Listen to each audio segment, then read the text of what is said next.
விஷயத்துல சில விஷயங்கள் நம்ம தவிர்த்து கொள்ளவும் வேண்டும். சில விஷயங்களை தவறாகவும் நம்ம புரிந்து இருக்கிறோம். வெள்ளிக்கிழமையில் பிரயாணம் போகக்கூடாது அப்படின்னு பலர் என்ன செய்திருக்கிறார்கள், அதாவது புரிந்து வைத்திருக்க. முக்கியமான பிரயாணம் இருக்கும், இது ஜும்மாவை கட் பண்றதுக்கிட்டே நம்ம பிரயாணம் போற மாதிரி இருக்குமோ அப்படின்ற ஒரு மன சங்கடத்தால் என்ன செய்ய மாட்டார்கள், ஜும்மாவுக்கு போக மாட்டார்கள். ரசூலுல்லாஹி ஸல்லல்லாஹு அலைஹி வஸல்லம் சொல்லி இருக்கிறார்கள், வெள்ளிக்கிழமை உங்களது பிரயாணத்தை தடுக்க கூடாதுன்னு சொன்னாங்க. வெள்ளிக்கிழமை உங்களது பிரயாணத்தை என்ன செய்யக்கூடாது, தடுக்க கூடாது அப்படின்னு ரசூலுல்லாஹி ஸல்லல்லாஹு அலைஹி வஸல்லம் அவர்கள் சொல்லி இருக்கிறார்கள். எனவே வெள்ளிக்கிழமை காரணமாக எந்த ஒரு அலுவலையும் தவிர்க்க சொல்லி ரசூல் ஸல்லல்லாஹு அலைஹி வஸல்லம் அவர்கள் சொல்லவில்லை. அந்த நேரத்திலே ஒரு வேலை இருக்கிறது, நீங்கள் போக வேண்டும் அப்படி என்றால் வெள்ளிக்கிழமை என்பதற்காக தவிர்க்க வேண்டிய ஒரு அவசியம் இல்லை. தவிர்க்கிறது அவருடைய விருப்பம். ஆனால் தவிர்க்க வேண்டும் இல்லை என்று நான் குறையுள்ளவன் என்கின்ற எண்ணப்பாடு வர வேண்டிய அவசியம் கிடையாது. அதே நேரத்தில் ரசூலுல்லாஹி ஸல்லல்லாஹு அலைஹி வஸல்லம் அவர்கள் இந்த வெள்ளிக்கிழமை லா தஹ்தஸ்ஸு யௌமல் ஜும்ஆ பி ஸலாத்தின் வலா ஸியாம், இந்த ஜும்மா தினத்தை ஸ்பெஷலாக நோன்பு பிடிக்கின்ற ஒரு நாளாக, ஸ்பெஷலாக தொழுகின்ற ஒரு நாளாக, ஸ்பெஷலாக இரவு வணக்கம் செய்கின்ற ஒரு நாளாக என்ன செய்ய வேண்டாம், ஆக்கிக் கொள்ள வேண்டாம் என்று ரசூலுல்லாஹி ஸல்லல்லாஹு அலைஹி வஸல்லம் சொன்னார். சில செய்திகளை சொல்வார்கள், பெருநாள் தினத்தின் இரவில் தொழுதா என்ன நன்மை, ஹஜ்ஜி பெருநாள் தினத்துல இரவுல தொழுதா என்ன நன்மை அப்படின்னு வரக்கூடிய எல்லா செய்தியுமே ஆதாரமற்ற செய்திகள். மாற்றமாக ரசூலுல்லாஹி ஸல்லல்லாஹு அலைஹி வஸல்லம் வெள்ளிக்கிழமை ஸ்பெஷலான ஒரு இபாதத்தை செய்வதை தடுத்தார்கள். இந்த துஆவை தவிர, துஆவுக்காக ஈடுபடுவதை தவிர மற்றபடி தொழுவது, நோன்பு பிடிப்பது, இது போன்ற வேலைகளை ரசூலுல்லாஹி ஸல்லல்லாஹு அலைஹி வஸல்லம் அவர்கள் செய்திருக்கிறார்கள், தடை செய்திருக்கிறார்கள். அப்படி செய்யக்கூடாது. ரசூல் ஸல்லல்லாஹு அலைஹி மனைவியர்கள் ஒருவர் நோன்பு பிடித்திருக்கிறார்கள். ரசூலுல்லாஹ் கேட்கிறாங்க, இன்றைக்கு நேத்து நோன்பு பிடிச்சீங்களா, வியாழக்கிழமை நோன்பு வைத்தீர்களா, இல்லை. நாளை நோன்பு வைப்பீர்களா, இல்லை. அப்படின்னா என்ன செஞ்சிருங்க, நோன்பை விட்டு விடுங்கள் என்று ரசூலுல்லாஹி ஸல்லல்லாஹு அலைஹி வஸல்லம் சொன்னார்கள். வெள்ளிக்கிழமை ஒருவர் நோன்பு பிடிப்பதாக இருந்தால் இரண்டு நிலையில் இருக்கணும். ஒரு நாள் விட்டு ஒரு நாள் பிடிக்கின்ற நோன்பு வெள்ளிக்கிழமை வந்தால் என்ன செய்யலாம், பிடிக்கலாம். திங்கள் பிடித்து புதன் பிடித்து வெள்ளி வருது அப்படின்னா என்ன செய்யலாம், நோன்பு வைக்கலாம். அல்லது வெள்ளியும் சனி என்ன செய்யணும், வெள்ளிதான் வைக்கணும்னு நினைக்கிறவர் வெள்ளியும் சனியையும் சேர்த்து அல்லது வியாழனையும் வெள்ளியையும் சேர்த்து என்ன செய்யுங்க, நோன்பு வையுங்கள் என்று ரசூலுல்லாஹி ஸல்லல்லாஹு அலைஹி வஸல்லம் அவர்கள் சொன்னார்கள் என்பதை நம்ம பார்க்கிறோம். அதுக்கு அடுத்ததாக ரசூலுல்லாஹி ஸல்லல்லாஹு அலைஹி வஸல்லம் அவர்கள் இந்த வெள்ளிக்கிழமையில் ஜும்மாவுடைய சில விஷயங்களை ரசூலுல்லாஹி ஸல்லல்லாஹு அலைஹி வஸல்லம் அவர்கள் சொன்னார்கள். அதை நாம் கவனத்திலே கொள்ள வேண்டும். ஜும்மா தினத்தை பொறுத்த வரைக்கும் நேரத்தோடு வருவதற்கு ரசூலுல்லாஹி ஸல்லல்லாஹு அலைஹி வஸல்லம் அவர்கள் என்ன செய்திருக்கிறார்கள், வலியுறுத்தி இருக்கிறார். நான் இபாதத்தோடு சம்பந்தப்பட்ட சில விஷயங்களை தான் இங்கே ஞாபகப்படுத்துகிறேன். ரசூலுல்லாஹி ஸல்லல்லாஹு அலைஹி வஸல்லம் அவர்கள் நேரத்தோடு நேர காலத்தோடு பள்ளிக்கு வருவதை ரசூலுல்லாஹி ஸல்லல்லாஹு அலைஹி வஸல்லம் நிறைய வலியுறுத்தி சொல்லி இருக்கிறார்கள். அது ஒரு அழகான செய்தி, நாம் எல்லாம் படித்திருக்கிறோம், கேட்டிருக்கிறோம். யாரெல்லாம் நேரத்தோடு வருகிறார்களோ மலக்குமார்கள் என்ன செய்வார்கள், எல்லா நோன்புக்கும் எல்லா அமல்களுக்கும் ஒரு மலக்கு இருப்பார். நன்மை எழுத தீமை எழுத மலக்குமார்கள் இருப்பார்கள். அது அவர் செய்து விட்டாரா செய்யவில்லையா என்பதற்கான மலக்குமார்கள். ஆனால் ஜும்மாவுடைய விஷயத்தை பொறுத்த வரைக்கும் நேரத்தோடு வருவர்களுக்கு ஸ்பெஷலான மலக்குமார்கள் என்ன செய்வார்கள், இருப்பார்கள். அவர்கள் பள்ளியுடைய வாயில்கள் என்ன செய்வார்கள், உட்கார்ந்து இருப்பார்கள். வரக்கூடியவர்களுடைய யாரெல்லாம் ஆரம்பமாக வருகிறார்களா, ஆரம்பமாக என்றால் 1, 2, 3 அல்ல, அப்படி அல்ல, முதல் நேரம் ஒன்று இருக்குது. அந்த நேரத்தில் யாரெல்லாம் வருகிறார்கள், முதல் நேரம் என்கின்ற ஒரு நேரம் இருக்கிறது. அந்த நேரத்தில் யாரெல்லாம் வருகிறார்களோ, அதாவது மிக ஆரம்பமாக யார் வருகிறோம், ஒரு ஊர்ல யாருமே ஜும்மாவுக்கு வரது இல்லைன்னு வைங்க, ஜும்மா இமாம் மிம்பர்ல ஏறின போறதான் பாராங்கன்னு வைங்க, அப்ப வரவங்க ஃபர்ஸ்ட் லிஸ்ட்ல வர மாட்டாங்க. அதுக்கு இவங்க தான் முதலாவது வராங்கன்னு அர்த்தம் அல்ல. நேரம் என்கின்ற ஒரு நேரம் இருக்கிறது. ஜும்மாவுக்கு அல்லாஹ்விடத்திலே ஒரு ஆரம்ப நேரம் என்கின்ற ஒன்று இருக்கிறது. அந்த நேரத்தில் யாரெல்லாம் வருகிறார்களோ அவர்களுக்கு ஒரு இபில், ஒரு ஒட்டகம் கொடுத்த கூலி என்ன செய்யும், எழுதப்படும். ஒரு ஒட்டகம் குர்பானி செய்த ஒரு கூலி எழுதப்படும். இரண்டாவது கட்டமாக யாரெல்லாம் வருகிறார்களோ அவர்களுக்கு மாடு, அப்படி என்ன பல விஷயங்களை குர்பானியை கொடுத்த நன்மைகள் எழுதப்படும் என்று வரும். இமாம் மிம்பரிலே ஏறிவிட்டால், இமாம் மிம்பரில் ஏறிவிட்டால் அப்படின்னா என்ன, தொழுகைக்கு ஜும்மாவுக்கு ஒரு நேரம் இருக்குது. இமாம் பிந்தி ஏறினாலும் அதே நிலைமையை நினைச்சிடக்கூடாது. எப்ப ஏறணுமோ அப்ப அவரும் ஏறணும். அந்த நேரத்தில் ஏறிவிட்டார் என்று சொன்னால், ஏன்னா சிலர் இமாமுடைய கையில் அதை வச்சுக்கிறாங்க. இமாம் ஏறும் வரைக்கும் இந்த மலக்குமாரில் என்ன செய்வாங்க, அப்படியே இருந்து கொண்டிருப்பார். அப்படி இல்ல, ஜும்மாவுக்கு ஒரு நேரம் இருக்குது. அந்த நேரத்தில் என்ன செய்யணும், இமாம் ஏறணும். இமாம் அசர் நேரத்தில் மிம்பர்ல ஏறினாலும் மலக்குமார் உட்கார்ந்துட்டு இருப்பாங்க, வழங்கக்கூடாது. இமாம் ஏறிவிட்டால் என்ன செய்துவிடும், மலக்குமார்கள் ஏடுகளை மூடிவிட்டு அவர்களும் ஜும்மாவை நோக்கி என்ன செய்வார்கள், திரும்பி விடுவார்கள் என்று ரசூலுல்லாஹி ஸல்லல்லாஹு அலைஹி வஸல்லம் அவர்கள் சொன்னார்கள். இது எதுக்குரிய சிறப்பு, யாரெல்லாம் ஆரம்பமாக, இரண்டாவது கட்டமாக, மூன்றாவது கட்டமாக, நான்காவது கட்டமாக ஜும்மாவுக்கு வருகிறார்களோ அவர்களுக்குரிய கூலி என்று ரசூலுல்லாஹி ஸல்லல்லாஹு அலைஹி வஸல்லம் அவர்கள் சொன்னார்கள்.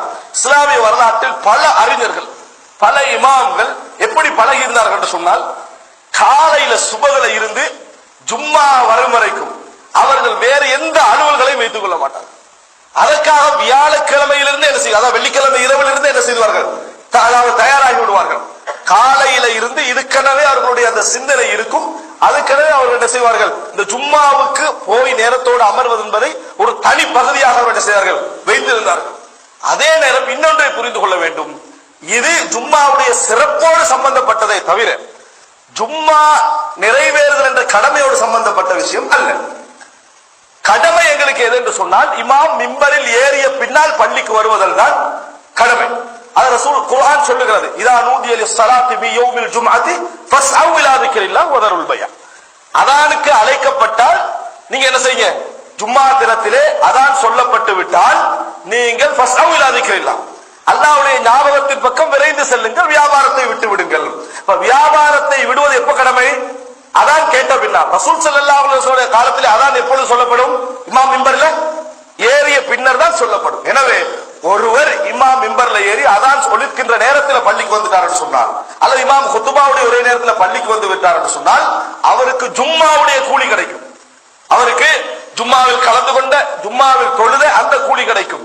வாஜிப் நிறைவேறிவிடும். அதெல்லாம் நிறைவேறாது என்ற எந்த கருத்து இல்லை, நிறைவேறிவிடும்.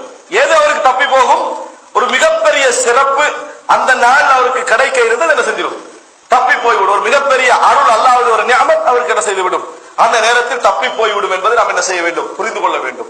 அன்புள்ள சகோதரர்களே, இந்த மாதிரி நம்ம ஜும்மாவுக்கு வருவதில் வலியுறுத்தி ரசூலுல்லாஹி ஸல்லல்லாஹு அலைஹி வஸல்லம் அவர்கள் இதை சொல்லி இருக்கார். சொன்னது மாத்திரமல்ல, அப்படி ஜும்மாவுக்கு வர வேண்டியவர் எப்படி வர வேண்டும் என்று சில ஒழுங்குகளை ரசூல் ஸல்லல்லாஹு அலைஹி வஸல்லம் சொன்னார். வெள்ளிக்கிழமை குளிப்பது சுன்னத் என்று பலர் விளங்கி வைத்திருக்கிறார்கள், வலியுறுத்தப்பட்ட சுன்னாது. ஆனால் ஹதீஸில் ரசூல் ஸல்லல்லாஹு அலைஹி வஸல்லம் நேரடியாக அது கடமை என்று சொல்லி இருக்கிறார்கள். சுன்னத் அல்ல, வாஜிபுன் அலா குல்லி முஹ்தலிமின் என்று சொன்னார்கள். யாரெல்லாம் பருவ வயதை அடைந்து விட்டார்களோ அவர்கள் ஜும்மா தினத்திலே குளிப்பது கடமை என்று ரசூலுல்லாஹி ஸல்லல்லாஹு அலைஹி வஸல்லம் அவர்கள் சொன்னார்கள். இந்த செய்தியை சஹீஹுல் புகாரியிலே நாம் என்ன செய்கிறோம் பார்க்கிறோம். எனவே ஜும்மா தினத்தை பொறுத்த வரைக்கும் விரும்பினால் குளிக்கலாம், குளிக்காமல் விடலாம் என்பது அல்ல. கட்டாயம் ஜும்மா தினத்திலே குளிக்க வேண்டும் என்பதை ரசூல் ஸல்லல்லாஹு அலைஹி வஸல்லம் அவர்கள் வலியுறுத்தி சொல்லி இருக்கிறார்கள். அந்த நேரத்தில் குளிப்பதில் இன்னொரு விஷயம் புரிந்து கொள்ள வேண்டும். எப்ப குளிக்கணும், ஜும்மா தினத்தை பொறுத்த வரைக்கும் வியாழக்கிழமை அந்த அதாவது இஷாவுக்கு போறோம் என்ன செஞ்சுட்டு அந்த மகரிப்ல இருந்தே ஆரம்பிச்சாச்சு. வெள்ளிக்கிழமை நேரம் நைட்டு 12 மணிக்கு குளிச்சுட்டு வெள்ளிக்கிழமை குளிச்சதாக என்ன செய்யக்கூடாது, நினைத்து விடக்கூடாது. அதனாலதான் சில ஹதீஸ்களை நீங்கள் பார்க்கலாம், ஜும்மா தினத்திலே அதாவது ஜும்மாவை நெருங்கிய நேரத்தில் குளித்து வருவதைத்தான் குறிக்கிறது என்கின்ற அமைப்பில் பல செய்திகள் என்ன செய்கின்றன, வந்திருக்கின்றன. பல செய்திகள் வந்திருப்பதை நம்ம பார்க்கிறோம். உதாரணமாக உஸ்மான் ரலியல்லாஹு அன்ஹு அவர்கள் பள்ளிக்குள்ள வராங்க. ஒரு அழகான செய்தி, அதாவது உமர் இப்னு கத்தாப் ரலியல்லாஹு அன்ஹு அவர்கள் உரை நிகழ்த்தி கொண்டிருக்கிறார்கள். உஸ்மான் ரலியல்லாஹு அன்ஹு அவர்கள் பள்ளிக்குள்ள வராங்க. எப்போ வராங்க, இமாம் மிம்பரில் இருந்து உரை நிகழ்த்தி கொண்டிருக்கின்ற பொழுது வருகிறார்கள். யார் வராங்க, உஸ்மான் ரலியல்லாஹு அன்ஹு. இப்போ உமர் ரலியல்லாஹு அன்ஹுடைய மனதில் என்ன இருக்கும், எப்படியோ ஒருவர் யார் யாரெல்லாம் தனது கிலாபத்துக்கு அடுத்ததாக தகுதி என்கின்ற எண்ணம் இருக்குமா இல்லையா, இருக்கும். உஸ்மான் ரலியல்லாஹு உமர் ரலியல்லாஹு பார்க்கறாங்க, உஸ்மான் ரலியல்லாஹு அன்னைக்கு பிந்தி வந்துட்டாங்க. என்னைக்குமே பிந்தி வராரு, அன்னைக்கு பிந்தி வராரு. அதை உமர் ரலியல்லாஹு என்ன செய்யல, விரும்பல. அப்ப உமர் ரலியல்லாஹு மிம்பர்ல இருந்து சொல்றாங்க, இப்பதானா பள்ளிக்கு வரீங்க அப்படின்னு கேட்டாங்க. மிம்பர்ல இருந்து இப்பொழுதுதான், யாருக்கு அப்படி கேட்க மாட்டார், உஸ்மான் ரலியல்லாஹு கேட்டாங்க, இப்பதான் நீங்க பள்ளிக்கு வரீங்களான்னு சொல்லி. அப்ப உஸ்மான் ரலியல்லாஹு அவர்கள் கடிந்து கொள்ளல. என்ன பதில் சொன்னாங்கன்னா, அதான் கேட்டவுடன் உதுவெடுத்ததும் பள்ளிக்கு வந்ததுதான் நான் செஞ்சது, வேற எதுவும் நான் என்ன செய்யல, செய்யவில்லை என்று சொன்னவுடன் உமர் ரலியல்லாஹு திருப்பி கேட்டார்கள், அல் உது, அப்ப உதுவெடுத்து தான் வந்தீங்களோ, குளிக்கலையான்னு கேட்டாங்க. எப்படி கேட்டார்கள், இப்ப உது எடுத்துட்டு தான் நீங்க வந்துக்கிறீங்க, குளிக்கவில்லையா, அது கூட நீங்க பிழை விட்டுட்டீங்களா என்று சொல்லி மறுபடி உமர் ரலியல்லாஹு என்ன செய்தார்கள், திருப்பி கேட்டார்கள் என்ற செய்தியை சஹீஹ் முஸ்லிம்ல என்ன செய்கிறோம் பார்க்கிறோம். அன்புள்ள சகோதரர்களே, உமர் ரலியல்லாஹு இப்படி கேட்டாலும் அதை அங்கீகரிக்கக்கூடிய மனோபக்குவம் அவருக்கு வளர்ந்திருந்தது என்றால் அறிவு வளர்ந்திருக்குன்னு அர்த்தம். அவருடைய அறிவு வளர்ந்திருக்குன்னு அர்த்தம், ஞானம் வளர்ந்திருக்குன்னு அர்த்தம். இல்லைன்னு சொன்னால் அறிவு எவ்வளவு குறைவிக்கு அந்த அளவுக்கு கோபம் வரும், அந்த அளவுக்கு டென்ஷன் ஆகும். அறிவு எந்த அளவுக்கு வளர்ந்திருக்கு அந்த அளவுக்கு நிதானமும் அவருடைய அதை பற்றிய விளக்கம் என்ன செய்யும் இருக்கும். அதே நேரத்தில் குளிப்பு விஷயத்துல உமர் ரலியல்லாஹு கேட்ட கேள்வியில் என்ன புரிகிறது என்றால், வரும் பொழுது குளித்தல் தான், இல்லை என்றால் அவர் காலையில குளிச்சிருக்கலாம், அதை பத்தி உமர் ரலியல்லாஹு கேட்காம இருந்திருக்கலாம். அவர் இப்போது எடுத்துட்டு வந்த இடத்துக்காக காலையில குளிக்கலன்னு அர்த்தம் அல்ல. ஆனால் உது எடுத்துட்டு வருகிறீர்களா என்று திருப்பி கேட்டதில் என்ன புரிந்து கொள்கிறோம், குளிப்பை பொறுத்த வரைக்கும் ஜும்மாவுடைய நேரத்தை என்ன செய்யணும், குளித்து விட்டு வருவதுதான். இன்னொரு ஹதீஸை நீங்க அதுல புரிஞ்சுக்கலாம். என்னன்னு சொன்னால், ரசூல் ஸல்லல்லாஹு அலைஹி வஸல்லம் தோழர்கள் மார்க்கெட்ல இருப்பார்கள். மார்க்கெட்ல இருக்கிற நேரத்தில் அதான் சொல்லப்பட்ட உடனே அப்படி வியாபாரத்தை போட்டு பள்ளிக்கு வந்துருவாங்க. அப்ப வியர்வை நாட்டம் என்ன செய்யும்? பள்ளிக்குள்ள அடிக்க ஆரம்பிச்சது. அப்பதான் ரசூல் ஸல்லல்லாஹு அலைஹி வஸல்லம் சொன்னார்கள், பள்ளிக்கு வருகின்றவர்கள் குளித்து விட்டு வாங்க அப்படின்னு சொன்னாங்க.